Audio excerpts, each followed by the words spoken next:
بسم اللہ والصلاۃ والسلام علی رسول اللہ۔ آج جس کتاب کا درس ہم شروع کر رہے ہیں یہ کتاب عربی میں ہے جس کا نام ہے عقیدۃ المسلم،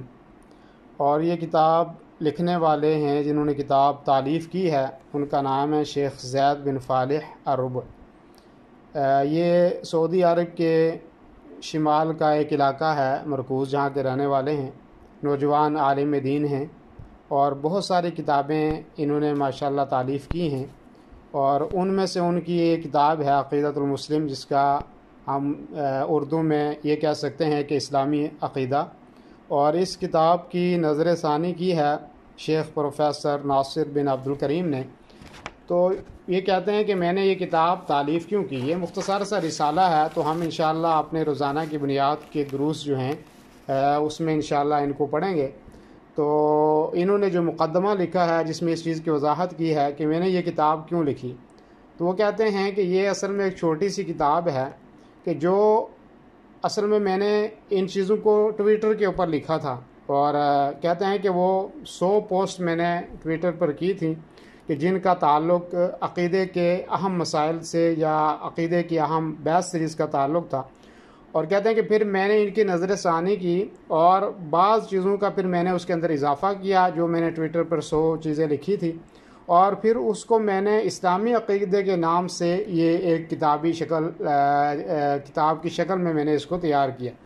یہ کہتے ہیں کہ میں نے اس چھوٹی سی کتاب کے اندر شہادتین کے معنی کو ذکر کیا ہے اور ایمان کے ارکان کو اختصار کے ساتھ بیان کیا ہے، اور ساتھ ہی ان امور کی بھی وضاحت کی ہے کہ جو صحیح عقیدے کے منافی ہیں اور اس سے متعارض ہیں، جیسے کہ شرک اکبر ہے اور اس تک پہنچنے والی شرک اصغر ہے۔ اور اسی طریقے سے کہتے ہیں کہ عقیدے کی اہمیت کے پیش نظر کہ میری یہ خواہش تھی اور میری یہ چاہت تھی، کہتے ہیں کہ اس موضوع پر میری بھی کچھ تحریر ہو اور میرا بھی کچھ حصہ ہو، اور اس لیے کہ اسلامی عقیدے کی اہمیت بہت زیادہ ہے، اور اس لیے کہتے ہیں کہ میں نے بھی کوشش کی کہ کچھ نہ کچھ میرا حصہ بھی اس کے اندر ہونا چاہیے۔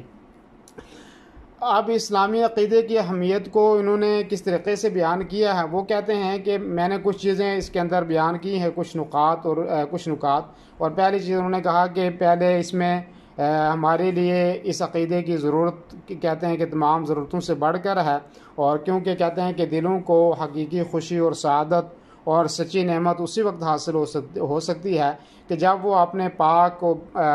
برتر رب اور خالق کی بندگی اور عبادت کریں۔ انسان کو حقیقی مسرت اور خوشی تبھی ہوتی ہے کہ جب آدمی اپنے رب، اپنے خالق کو یاد کرے۔ اور دوسری چیز انہوں نے کہا کہ اسلامی عقیدے کی پاسداری کرنا اور اس پر کاربند رہنا سب سے اہم ترین فریضہ ہے، یہ ہم سب کے اوپر۔ کہتے ہیں اسی لیے لوگوں کو سب سے پہلے اس کی دعوت دی جاتی ہے، جیسے کہ حدیث رسول صلی اللہ علیہ وسلم میں ہے کہ مجھے حکم ہوا ہے کہ میں لوگوں سے اس وقت تک قتال کرتا رہوں جب تک کہ وہ یہ گواہی نہ دیں کہ اللہ کے سوا کوئی حقیقی معبود نہیں ہے اور محمد صلی اللہ علیہ وسلم اللہ کے رسول ہیں۔ یہ دوسری چیز انہوں نے ذکر کی۔ تیسری چیز کہتے ہیں کہ اسلامی عقیدہ ہی وہ واحد عقیدہ ہے کہ جس سے امن و امان بحال ہوتا ہے اور خوشی اور مسرت حاصل ہوتی ہے، اور اللہ تعالیٰ کا فرمان انہوں نے ذکر کیا ہے سورہ بقرہ کی آیت نمبر 112 کہ بلا من اسلم وجهه للہ وهو محسن فله اجرہ عند ربہ ولا خوف علیہم ولا هم يحزنون۔ اس کا ترجمہ یہ ہے کہ جو بھی اپنے آپ کو خلوص کے ساتھ اللہ کے سامنے جھکا دے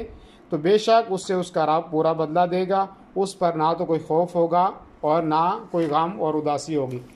اور کہتے ہیں کہ یہ بھی ضروری ہے کہ اسلامی عقیدہ ہی انسان کو عافیت اور خوشی کی ضمانت فراہم کرتا ہے،